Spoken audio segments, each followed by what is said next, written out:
Folge von Digital Download. Oops. Good afternoon, good morning, and good day, wherever you may be joining us from. Welcome to another edition of the Digital Download, the longest running weekly business talk show on LinkedIn Live, now globally syndicated on TuneIn Radio through IBGR, the world's #1 business talk, news, and strategy radio network. Today on the Digital Download, we are challenging the dangerous assumption that silence equals consent to focus on something critical: decision culture. We all know that poor communication leads to bad decisions. And to help us with the discussion, we have a special guest, Wolfram Gronert, an independent advisor who works at the intersection of risk culture, civic design, and decision-making under pressure. After 30 years with giants like HSBC and JP Morgan, Wolfram now helps organizations build transparent and realistic decision architectures. But before we kick off the discussion, let's go around the set and introduce everyone. While we're doing this, why don't you in the audience reach out to a friend, ping them, and have them join us. We strive to make the Digital Download an interactive experience, and audience participation is highly encouraged. Tracy, would you like to kick us off, please? Hold on, Tracy, newsflash. Perfect. Oh no. It happened. That's my breaking news sound effect, everybody, just in case you're wondering what that was. Breaking news, Tracy Borison is joining us on the Digital Download today. I'm Tracy Borison. It's really early for me too, and I haven't had any tea yet, so it's just silly. It's silliness. I'm founder of TLB Coaching and Events, which I actually fixed in my title today. Do you guys see that? It's not cut off. I finally figured that one out.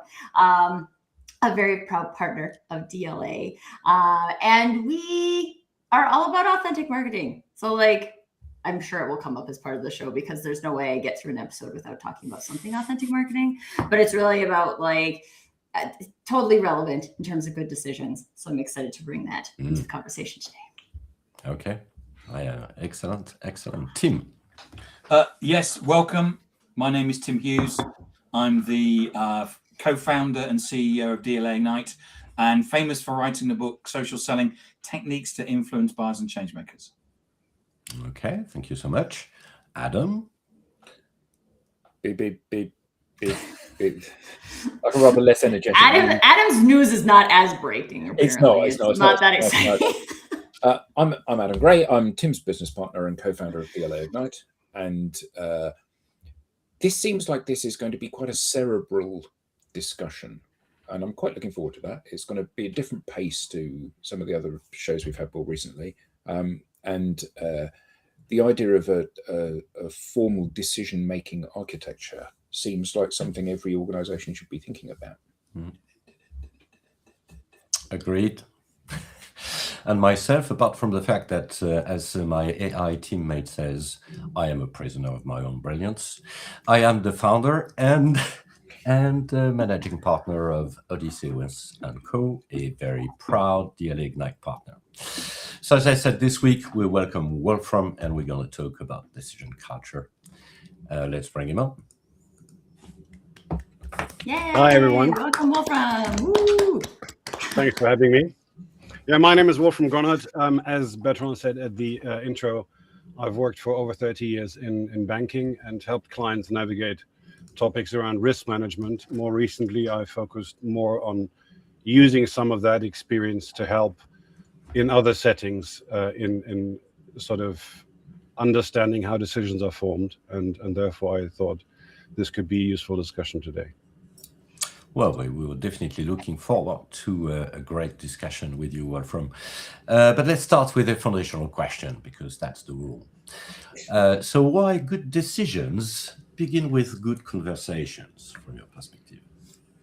I would say if you think about how we form decisions, and this is sort of, again, my background in risk management speaking, you need data before you can identify and quantify risks. And if you think about a group of people that walk through the forests and they have one torchlight, then that's useful. better than being in the darkness. But if you have more than one torchlight, then it's likely you see more. And therefore, I would say conversations, and I think Tracy said this last week in your session when she talked about the third brain. So when two brains interact, something else emerges. And therefore, I would argue that if you have one dominant voice and the other voices aren't heard, so you have a bad conversation, you have a one-directional communication, then the outcome is likely less good quality data. Wolf, this is making me think of, like, I don't know if you call it torch tag or flashlight tag when you're kids, when you like all have the flashlights and you're trying to play like tag, right? And so you got a whole bunch of people with a whole bunch of lights, which could be shining on useful stuff, but could also be kind of crazy and distracting. So also, how do we like connect to, I mean, I have my own perception of the answer to this question, but like, how do we connect to the meaningful data? Because I also think in a world where there's so much data now, we can be overly concerned about the collection of data and not how that data is playing into actually making a good decision. So if I can paraphrase that, what you're addressing is basically what is data and what is noise, right? Yes. If everyone gets a megaphone and everyone keeps shouting and no one is listening, then it's very noisy but not really helpful, right? Right. Now, I would say that is probably the sort of the underlying theme around decision making and communication that I've observed over many, many different settings, is that yes, of course, if everyone speaks at the same time, then it becomes a very noisy affair and it's difficult to digest the information. But I would say that I've seen more commonly that you have the phenomenon that there's one dominant flashlight, which tends to be the senior voice in the room. And that basically says, let me show you. And at that point, I would say, I mean, obviously, if you have a sports club or a sort of family gathering, then the noisy torchlight fest, is easily achieved. But I would say in more formal settings, the danger is more around silence, because once you have a dominant flashlight pointing down the alleyway, then, the junior voice I can switch off. May say, let's leave the flashlight in the pocket, because pointing somewhere else doesn't really feel like it's adding much. And I think you shared that also, Wolfram, that very unfortunately, silence is often misperceived as consent, and that is leading to a lot of, I would say, ultimately bad decisions, because you don't get your voice heard. So, I mean, apart from the cultural difference that we have all probably experienced between North and South, anything that, at least in Europe, anything that you would comment on this? Yes, I think if we go back to Plato, that he postulated that in philosophical discourse, silence typically should be construed as consent, and that is fair if it's a discussion that is on a level playing field. So if everyone in the room has the same status, then it may feel like wasting time to go around and saying, do you agree? Do you agree? Do you agree? But that changes if you have different status participants in a room. And if you then say, I didn't hear any comments, therefore I guess I'm right, is a different calibration, is a different decision. And the funny thing is, if you go back with across discussions with many people, what I find very informative many times was that when people start to open up because they feel it's a safe space, they suddenly tell you things, what they really think, if you like. Now, the interesting lesson in that to me is, well, if we're in a safe space and you suddenly tell me how you really think, well, how likely is it that in a normal setting where you have high pressure decisions to be made, let's say in a committee, how likely is it that that same posture will be assumed by someone in the room that isn't sharing the committee. And that's when things can become expensive, because you don't hear about blind spots or misperceptions, or you don't get data that you should actually use for the information, for the decision that you're trying to make. So do you find that, so you described it as the flashlights pointing down the alley, and you've got the bright flashlight, which is from the senior person. So do you find that most decision-making processes fall into that trap where I'm in charge, therefore we're going to do what I say? And if that is the case, does this affect decisions around what organizations buy as well? Because we've spent a huge amount of time learning about the complexity of buying teams and how important it is to get everybody in the buying team on side, because we've got 15 people in the buying team for a large tech purchase or whatever the story is. It's like, do we need to bother? Because the person that's in charge is the person that's leading it. So as long as we get them on side, everyone else will just be quiet. I wouldn't go as insofar as to say, that's the majority of how committees or groups of people form decisions. But I would say that I've seen it time and time again, that in high stakes environments, and that's often subject to who is chairing those committees or groups of people that have to form decisions. And I would say one observation that I've made is that sort of smaller companies that are run by founders, that sometimes those individuals are more attuned to actually trying to read the room. But if you go into larger organizations, then there seems to be a certain habit of managers living under the impression that they have to be the most vocal, that they have to steer the group. And what I find, is should be a conscious choice, and I'm not sure that it always is a conscious choice, is if you go back to Kahneman and thinking fast and slow, if the most senior person in the room comes in, opens the meeting, presents their preferred solution, then that's what Kahneman would call priming the room. And at that point, having a different point of view for anyone else in the room becomes expensive, because we as human beings, we try to survive, whether that's biological survival or professional survival. So making a uncomfortable comment or making or presenting a differing view is something that, if the boss has already spoken, that's a costly proposition. That's a risky behavior. We could call that, a potentially career-limiting move if you speak out of tune.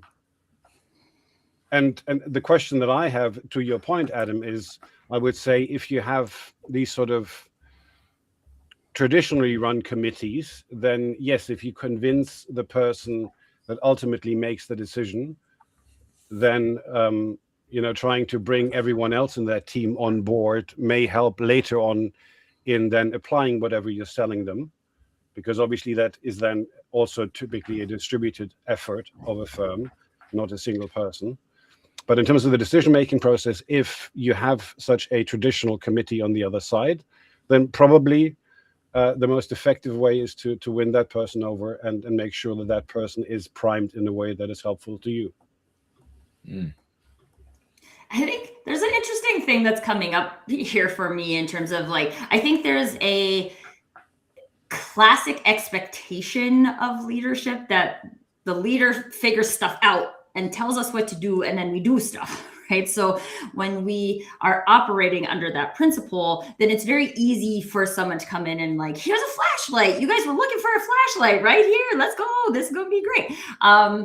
And that ties into then the culture of the organization, because you get junior employees who come in and not even believing they have a light match, let alone a flashlight, right? So we create this belief that this is where the ideas are. The ideas exist in leadership, and therefore we need to depend on leadership to generate the ideas. I think one of the things we're seeing in this environment of fairly consistent change and increased certainty than uncertainty than we maybe have seen in the past at least in my lifetime, is that leaders don't always know what to do now, right? So we're moving into this scenario where we kind of need to ask the people, but we're also operating under this historic way of being in leadership where like I come with all the answers. And so now I potentially am coming to the room and being like, hey, so we need to figure this out. And I had this idea, but what ideas do you have? And I could be legitimately curious about what ideas I have, but we're still operating in that like old operating system. And so are there any, I'd love everybody's thoughts on this, but throw it at you first, Wolfram, was like, what are some ways that we can like start to make that shift if we realize, okay, this is the decision-making architecture that we have maybe by default, and we don't want that anymore. How do we like start to shift to a different way when maybe the other people in the room don't even think they brought a match? Yeah, that's a very fair point. And it is also important, I would say, that there is consistency. So, having suddenly a meeting where you sort of upend all the sort of muscle memory rules of the organization is not going to work. But as you said in your example, if you're a manager and you want your group's input because you say, it's too vast an area to cover, there are some areas where I lack the expertise or the know-how, so therefore I want to encourage people to speak up, then I would say one very subtle but very helpful method could just be to say, well, I come in, I say what we want to discuss, but then I flip the order of the people in the room speaking, and I actually make sure that the most junior, most recent joining member of the team gets to speak first. Now, again, I said consistency, because if you do that as a one-off, then you will still end up after 5 minutes of deafening silence. You will still end up priming the room, right? But if it becomes a thing, if it becomes a theme, that every single time that's how we roll, then it does, I would say it does 5 things over time. The first thing is, because it's now a sort of acquired practice that the most junior person in the room speaks first, what you actually have just done is you've internalized the training program for the next generation of leaders. Because normally they would probably for the first 2 years not say a single word, maybe, take the notes and drink some coffee and listen and trying to adapt to the organizational culture. But because they are now being put in the spotlight, and not in a spotlight in terms of being then obviously belittled if they get something wrong, but they practice on the job. They practice in a real environment where decisions matter and they can actually get a sense of agency. I can bring stuff to the table. So that's hugely valuable. I would say the second element is that the person that was in that position last year probably still has a very vivid memory of how awkward that felt. Right. So it would be rather natural that person maybe later on then says, well, Tracy, I know this felt really odd, but actually you did really well. And here are 1 or 2 tips. And suddenly, boom, you have your in-house mentoring program that just grows naturally out of committees. No need to have a formal HR process to find mentors and mentees. No, it becomes part of how the organization grows and develops over time. The third element is that you suddenly listen to the entire room, because people realize that you're serious about this. This isn't just a sort of any other business final point on the agenda. This is a genuine data gathering exercise. I want to hear what your experience is. I want to get the full breadth of the organization that is in that room. I want to harvest the combined diverse intellect of the group. And therefore, I'm serious and I will listen. And if you need a minute longer, that's fair. And then the penultimate point is, because you've listened to the entire room and you've aggregated all that information on which you then form the opinion and make a decision, suddenly the committee owns the decision. Whereas in the previous setting, if you meet someone who was in a committee that I sometimes call committee in name only, CINO, if you speak to someone out of those committees, they will typically say, if they're challenged on the decision, oh, you know how it works. The senior guy came in and we approved what they wanted to do.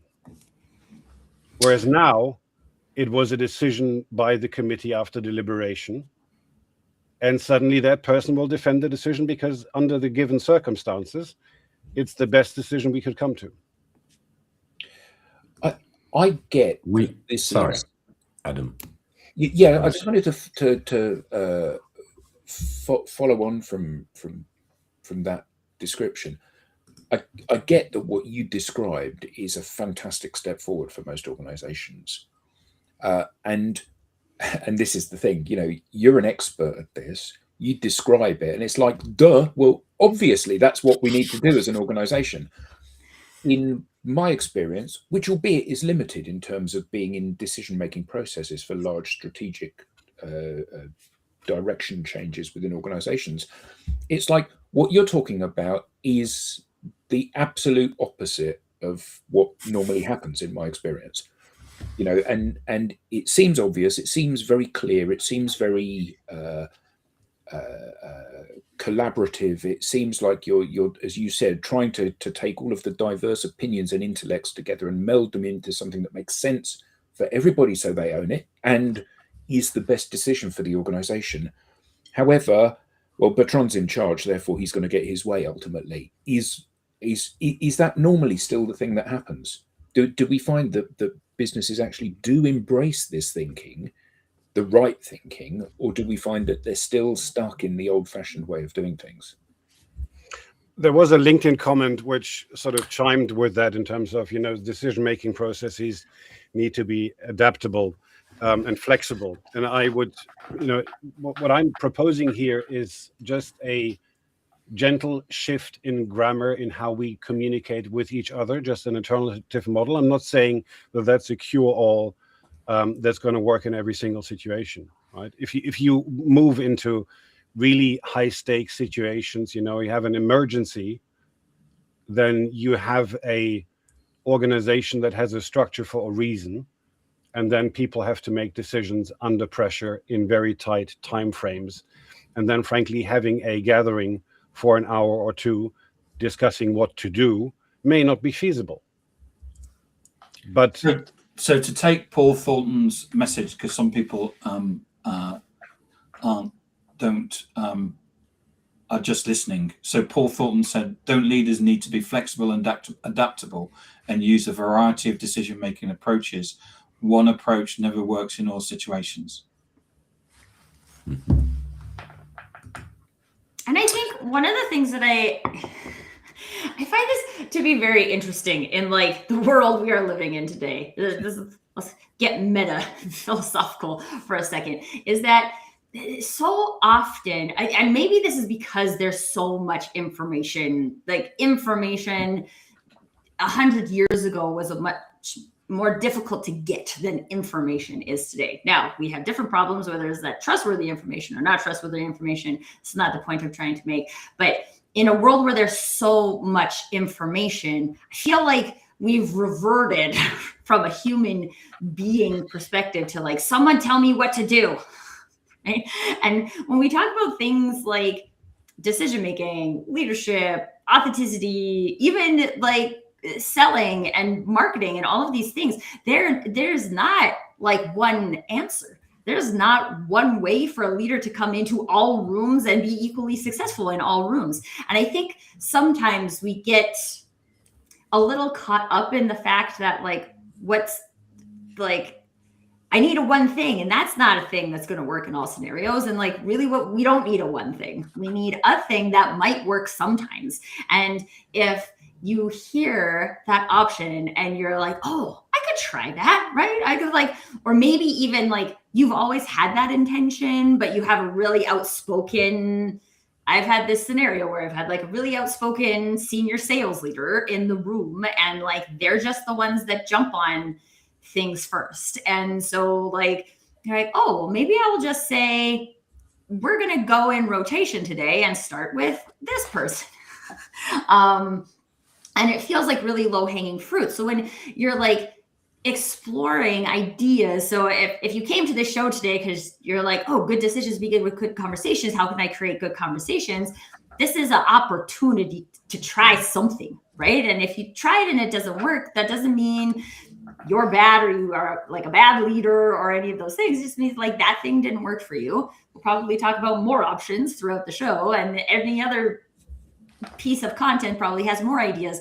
But I think it's really important to like take all of this with a grain of salt and like try it on and say like, would I do that? And if you would do that, then great. And if you wouldn't, that's fine. But that also plays into your own individual adaptability, and adaptability is a thing like authenticity. It doesn't look the same on every person, right? Like, here's how you can be the most adaptable human. That's a robot. It's not a human. So I think that like all of these things, we need to get excited about creating a repertoire, right? A repertoire of things we can do and things we can try. And when you start to build that and you try on the things that work. And I remember being in this room, I was doing a focus group, and we had people in the room and nobody wanted to talk. And I had all these questions, right? These prompt questions. And I went through a few and like I was getting nothing, right? And I was like, okay, well, I could continue to go through the prompt questions I have, or I can try something else. And it was funny because one of the participants asked me about it after, and he was like, how did you do that? And I was like, what? He's like, you turned the room around. Like nobody wanted to participate. And then by the time we were finished, everyone was like so excited about having another conversation. I'm like, because my intention was to get this out of the room. I had an idea of how to do that. That didn't work. So I just threw things at the room, and I'm like, let's see which one of these things sticks. And eventually something did. And then I went with that and I ran with that. And I'm like, this is the thing that will work in this space. Having that repertoire of things allows us to do that. So I just want to take a moment and encourage people to like build their good decision, good conversation repertoire, and not think like there's one question I can ask that will always create a good conversation. Not a thing. So Wolfram, when you're in a meeting and a meeting is basically having a conversation about which is to come to some level of outcome, what do you recommend in terms of the way that people vote on that and the way that people come to the conclusion? Well, as I said, I find, that in certain situations, trying this sort of inverse speaking logic can be really powerful because it gives permission to light up your little torch or, light your match and bring your bit to the table.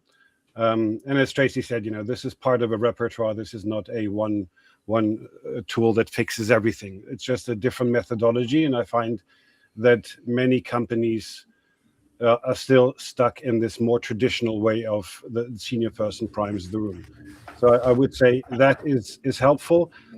And then one other thing that I also found can lower the boundaries of disagreeing with people. Because, nowadays, in social media, people get canceled because they misspoke for half a sentence. And that, to me, feels understandable from a human perspective, but it's really damaging.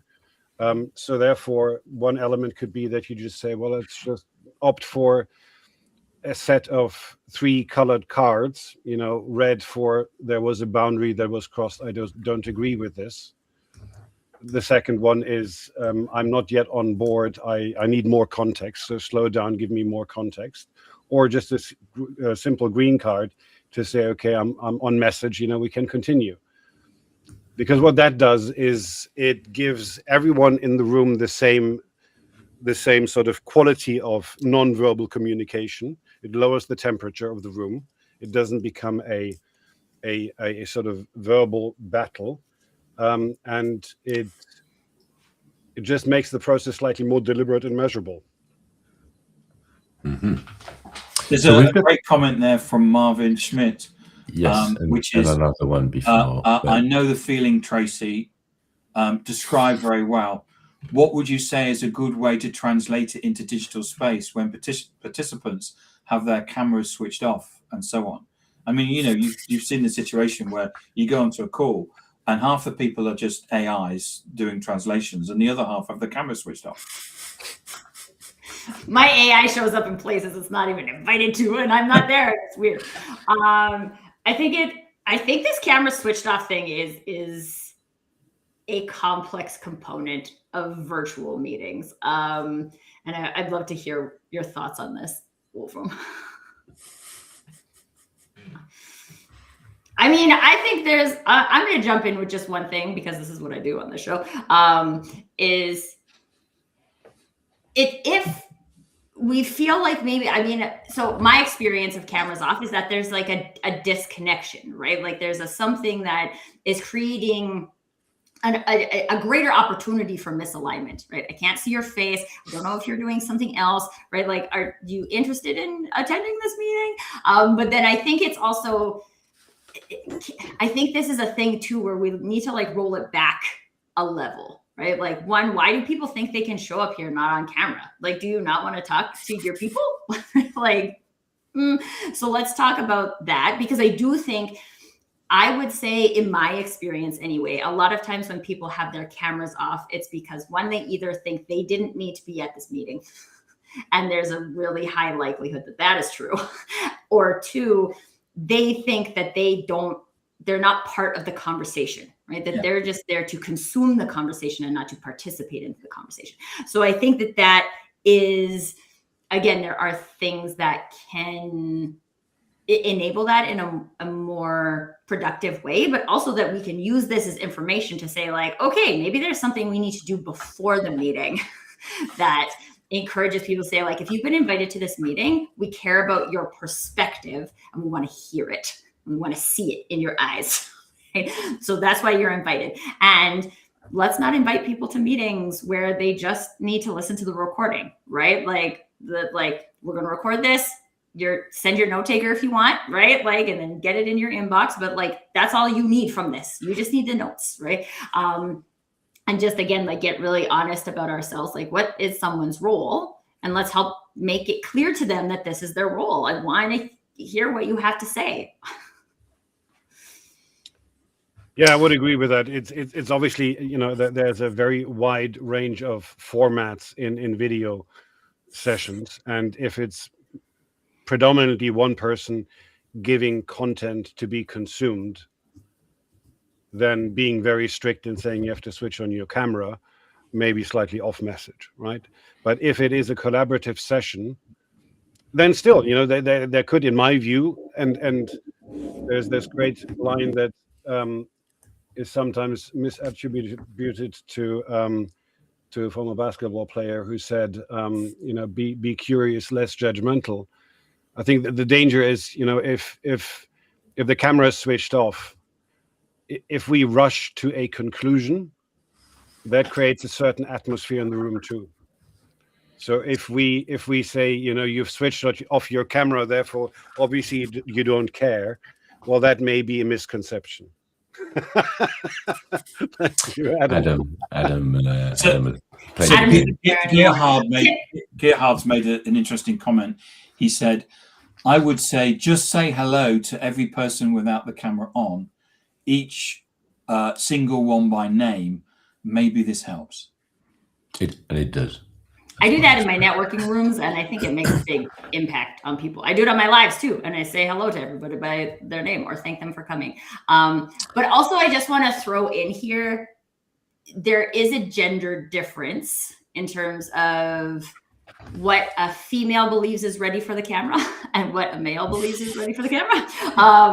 And so I think as much as we're trying to break that down, and there's a lot of us that are trying to break that down from the female point of view, I think it's something that's really important to consider, especially when you have senior women who are calling in from home, or people who have kids at home, right? Like these types of things. I mean, even working from home now, you got like cats who walk across the thing and turn the camera off, right? So I think there's like an understanding and a permission that says like, hey, if you need to have your camera off, have your camera off. And also, like, you've been invited to this meeting because I care that you're at this meeting. And I think there's a lot of big corporate meetings where a lot of people are invited, and it really doesn't matter if you're there. So a mate of mine got reported to HR because he was having meetings and his cat used to get onto the table, and then his cat turned round and all the people could see was the cat's bum. And he actually got reported to HR for that. I don't know if that's I just thought I should release story. Cats, man. Cats love the like electronics, so you gotta watch out. But I mean, I think from the camera on perspective, often if I'm doing a webinar or whatever, I say to everybody, please turn your cameras on because it can get very lonely here. And, to try to make it more engaging. But I never join, even if it's a webinar with 100 people on it, I never join it and don't have my camera on, ever. Because I just think it's profoundly rude. It's like, You're an old person now, aren't you? Sorry? You're an old person. Yeah, I am. But it's like, you're speaking on your webinar and I'm there reading my book. Yeah, you come on and you talk about Elvis Presley and old well, things. Okay. But predecimalization, don't you? But yeah, I get your point, Tracy. It's like, clearly I think this is camera ready. You on the other hand probably don't.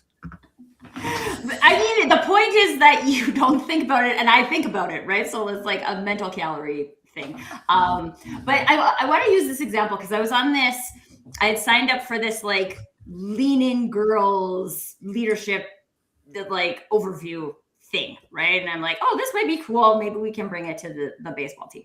And so I logged into it and I was totally had other work stuff to do, right? And I assumed that this was going to be just like an info session so that I could do it at the same time, except it was not that. It was like super interactive. And so I was like, ooh, okay, I do want to participate in that, but I also need to do this. So I like switched my camera on and off, but my camera on means like, okay, I'm ready to not just listen, because I can listen with my camera off, but now I'm ready to like participate in a conversation because my camera is on. So I think, again, like there's lots of different ways that different people could like use camera off, camera on. And I think even just having the conversation, back to good conversations, right? Like, what does this mean for you, right? And what does this mean for our organization? And how can we communicate digitally to each other that we aren't prepared to participate in a conversation right now? A conversation involves a conversation, not just listening, right? So like, if you're here to participate in the conversation, how do I know that you are ready for that? And I would also say that, sorry, Tim, I would also say that, in light of that, if you have a virtual session, then if you use or try, the idea of flipping the order around, you make it automatically more interactive, and then it becomes logical to switch on your camera because you're speaking. Whereas if you stick to a traditional form of senior voice comes in, says any other business or any further ideas or comments, and you're going, well, actually, that's a risky strategy, I'd rather keep my mouth shut, then I would say it's less likely that cameras get switched on in the sort of traditional hierarchical structure of speaking. So, Wolfram, you gave a few pretty good tips, I have to say, for the ones that would love to change the way they organize their decision committees as the chair. But what if you are part of this committee and your chair is actually using the good old, we'll do what I say? How do you reverse this? Well, I think, and then there was a comment by Marcia earlier on LinkedIn where she said, it's partially to do with what you have experienced, the prior organizational change experience. Can I read that out? Yes, Tim. Marcia Robinson said, prior organizational change experience is very instructive. People will make sense of what they see, hear, and feel. They will act accordingly. They know what they've seen before. Leaders have to ask that, acknowledge how employee aptitudes have been shaped, and commit to reorientating the culture moving forward. And I think that's from my perspective, that is a very fair comment. And this is also why, as Adam said earlier, once you think about this subtle change of just flipping the order of how people speak and contribute, it's sort of difficult to unsee the power of that in the right setting. And I would say, because this isn't something we normally do, and people that want to get managerial responsibility and leadership roles, they see how the organization has evolved before them, and they copy behavior of other leaders. And therefore, if this idea of inverting the order of speaking never comes up, then it's down to someone to offer that insight, or for a leader to try that by themselves. And therefore, yes, absolutely. If as Tracy said, if it's not part of your repertoire because you haven't seen it, you haven't lived that experience, then it's a bit like I heard a quote yesterday that said, "Journalism is the first draft of history." And that was quite a nice quote. And then I thought, well, if journalism is the first draft of history, what about all the voices that go silent because they don't get reported? Doesn't that mean we keep repeating the same mistake again and again and again? Well, clearly it does, based on history. But I also like to... This is making me think of a time, Bertrand. So like in my very first job ever, working in this like big marketing department, I'm the like junior event coordinator. And we had this advertising meeting once a week in the big executive boardroom. And every meeting, the same people would sit in the same places. And the juniors would stand against the walls and the seniors would sit in the seats. And I think there's a like little bit of stupidity or naivety that comes in here, but also bravery. So there was one day I was like, I'm gonna sit. And I sat in one of the chairs, and the person who normally sat there came and like stood behind me and didn't even say anything, just was like looking at me, waiting for me to move. And I turned around and I was like, it's get out of your comfort zone day. Everybody's gonna switch seats. Like 100% expecting that person was going to tell me to move and they were going to sit there, except they didn't. They went and sat in a different spot. And then every person sat in a different place, and the leader didn't have a chair, and they stood at the front of the room. And I was like, oh, I mean, sure, I could. I mean, to me in that scenario, the worst thing, like, I was like, I don't think I'm going to get fired for this. The worst thing I'm going to do is like smack my hand and go stand in your spot, right? But it like opened the door to like a whole thing. So then once a month we had get out of your comfort zone day, and everybody switched seats. Right? So I think as a junior, sometimes when you can like tap into something that you'd like to see in a space or in a conversation, and you bring it to the table, and like, I mean, there's some environments where like, okay, maybe that will get you fired, but I would think in most environments, you're going to get a slap on the hand. Your boss is going to take you into the office and be like, you can't do that again. Like, don't be stupid. I'm a big fan of the ask for forgiveness and not for permission. And so like when you try that and is what seemingly a safe way, I think there is space for that. And I think that not enough junior people give themselves the space for that, to just try and get your voice heard. Sometimes you'll get reprimanded. Oh, well. I think there's a bigger issue there, isn't there? Which is most people feel that their voice doesn't have any value. So, we see that in interactions within the corporate environment, but we see that in what people post on social as well. overwhelmingly the posts that get published on LinkedIn are resharing of, in quotes, approved posts. Not because the approved posts are better, because clearly by their performance they're not better, they're worse. But the reason is that I'm not an expert. I don't have anything to say. I'm not a writer. What happens if people laugh at me? All of those things, and it's an empowerment issue. And I think that what Wolfram said at the beginning about, you have the pyramid with the leader at the top and the workers at the bottom, and you turn it upside down, and you basically say, well, we're going to start with you. What's your opinion? Because actually, the very worst that can happen is that your opinion gets forgotten. The best that can happen is your opinion is fresh and different from the perspective of the other people that have already gone native within the organization and can't now think outside of that particular box. That all of a sudden you're getting fresh thinking, which at the very least challenges the assumptions, and at the very best avoids a terribly costly mistake.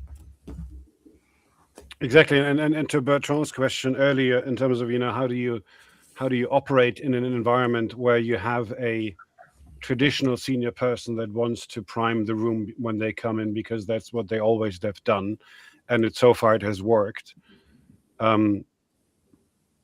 Again, that is a potentially self-imposing silence. How do you approach that subject? Can you find a discussion with that person to just broach the idea and outline it slowly and deliberately to show what the benefits could be?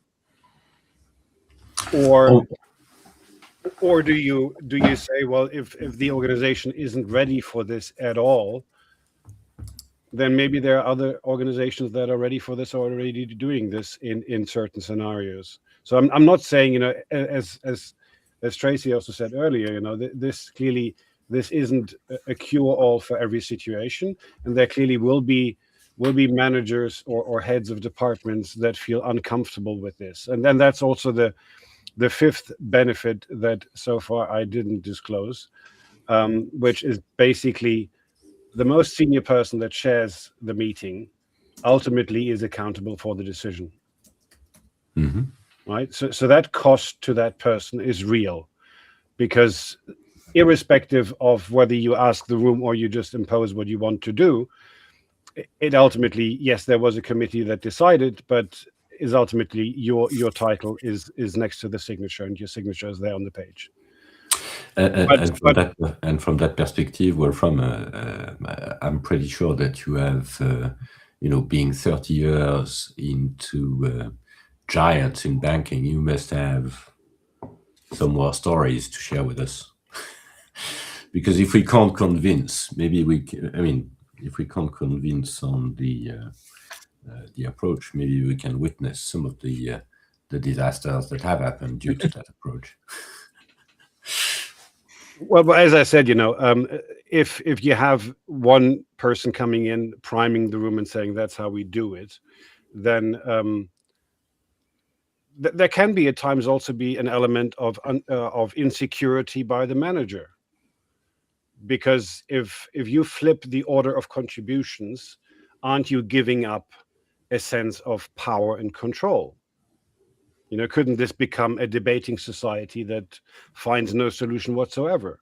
And wouldn't that be a disaster? Clearly, yes, that is a real risk.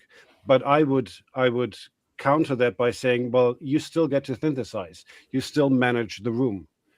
Actually, in synthesizing at the end and forming a proposal for the committee to decide upon, you can actually also mirror some expressions that were used by other people in the room, which may improve the buy-in of the team to go with a decision. And let's be honest, maybe it can also change your ideas. Yes, exactly. That is the ultimate goal, right? So, or at least raising the bar in the way you are looking at the overall problem. I think for me that brings up the why are we here as a committee? Is it so that I can solve your problem, or is it so that we can solve a problem? And I wanted to ask you, Wolfram, about the role of curiosity, because again, I think if we come in and our belief and or the structure is focused around the leader creates the solution, and what this is about is communicating and or convincing a committee to go and do a thing, versus we have a problem, we've put this committee together to figure out how to do that. The reason you're on the committee is because everybody has a unique perspective or experience or point of view that's valuable to us figuring out a thing. And so like, I want to know what that is, right? Like from the leading the room perspective, what is the role of curiosity in generating these meaningful conversations?